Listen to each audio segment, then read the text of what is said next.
Bonjour, les collines du Luberon autour de Ménherbe, Bonnieux et Lourmarin et c'est vignobles de Provence pour accompagner aujourd'hui dans Turbo un menu spécial Italie comprenant notamment les essais de deux nouveautés du groupe Fiat, la Grande Punto et l'Alfa 159.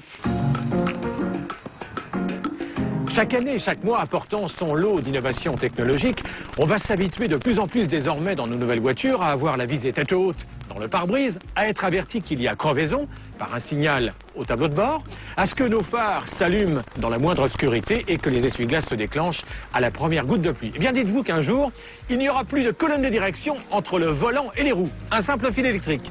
Même qu'un jour, d'ailleurs, il n'y aura plus de volant. Et puis, vlan, un jour, il n'y aura plus de conducteur. Laurent Meillot.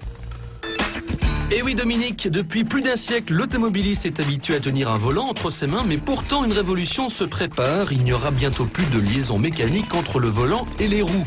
Cette révolution a pour nom le by-wire. En anglais, ce terme veut dire par fil. Ce sont donc des fils électriques qui transmettront aux roues l'ordre de tourner. La technologie est inspirée de l'aéronautique où toutes les commandes ont été électrifiées.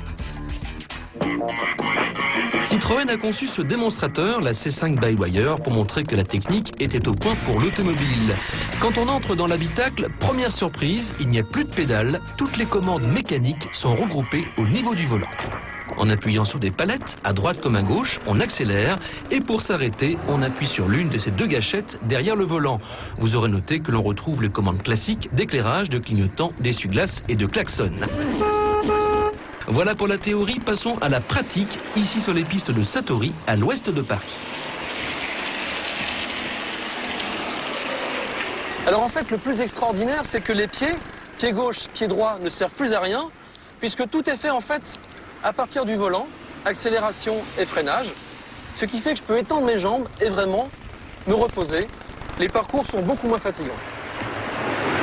Le plus étonnant, c'est qu'on se fait très vite à ce type de commande. J'ai rapidement fait confiance au système et ai tourné aussi vite que si j'avais eu un vrai volant entre les mains avec sa colonne de direction. Mais la technologie reste encore expérimentale. Aujourd'hui, on fait énormément de tests pour montrer que le niveau de sûreté est au moins équivalent aux voitures actuelles. Et on essaie d'acquérir le même niveau de sûreté qu'un avion qui est déjà en by-wire. À plus long terme, la technologie by-wire ouvre d'autres horizons. On peut très bien imaginer que la voiture puisse se passer de conducteur. Voici un Touareg en apparence comme les autres, sauf qu'il n'y a personne à bord. Non, ce n'est pas la voiture de David Copperfield. Ce véhicule est celui qui vient de remporter le challenge DARPA aux États-Unis. Cette épreuve organisée par le Pentagone consiste à faire rouler pendant 300 km dans le désert un véhicule tout-terrain sans conducteur. Pas si simple.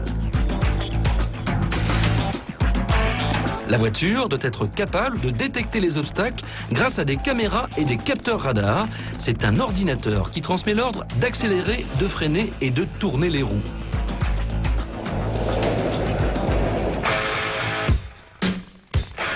En France aussi, on maîtrise la technologie. Nous avons pu essayer sur le circuit de Bonnières en Normandie ce pick-up, le Blue Froggy, transformé par une équipe d'ingénieurs.